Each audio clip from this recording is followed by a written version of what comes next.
The Mouse, the Bird, and the Sausage. Once upon a time, a mouse, a bird, and a sausage entered into partnership and set up house together. For a long time all went well.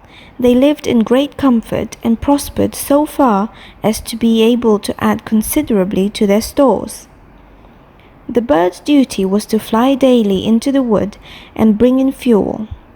The mouse fetched the water, and the sausage saw to the cooking. When people are too well off, they always begin to long for something new. And so it came to pass that the bird, while out one day, met a fellow bird, to whom he boastfully expatiated on the excellence of his household arrangements. But the other bird sneered at him for being a poor simpleton who did all the hard work, while the other two stayed at home and had a good time of it.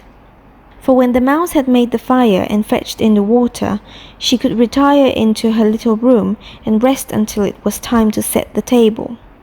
The sausage had only to watch the pot to see that the food was properly cooked, and when it was near dinner time, he just threw himself into the broth, or rolled in and out among the vegetables 3 or 4 times, and there they were, buttered and salted and ready to be served. Then, when the bird came home and had laid aside his burden, they sat down to table, and when they had finished their meal, they could sleep their fill till the following morning. And that was really a very delightful life. Influenced by these remarks, the bird next morning refused to bring in the wood, telling the others that he had been their servant long enough, and had been a fool into the bargain, and that it was now time to make a change, and to try some other way of arranging the work. Beg and pray as the mouse and the sausage might, it was of no use.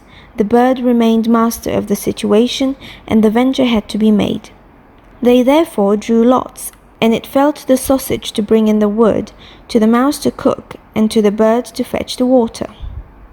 And now what happened? The sausage started in search of wood, the bird made the fire, and the mouse put on the pot, and then these two waited till the sausage returned with the fuel for the following day. But the sausage remained so long away that they became uneasy, and the bird flew out to find him. He had not flown far, however, when he came across a dog, who, having met the sausage, had regarded him as his legitimate booty, and so seized and swallowed him. The bird complained to the dog of this barefaced robbery, but nothing he said was of any avail. For the dog answered that he found false credentials on the sausage, and that was the reason his life had been forfeited. He picked up the wood and flew sadly home, and told the mouse all he had seen and heard. They were both very unhappy, but agreed to make the best of things and to remain with one another.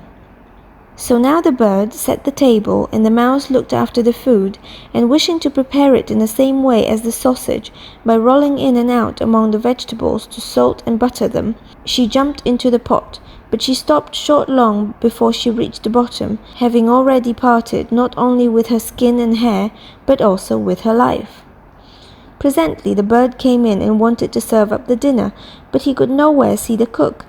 In his alarm and flurry, he threw the wood here and there about the floor, called and searched, but no cook was to be found. Then some of the wood that had been carelessly thrown down caught fire and began to blaze. The bird hastened to fetch some water, but his pail fell into the well, and he after it, and as he was unable to recover himself, he was drowned. The end.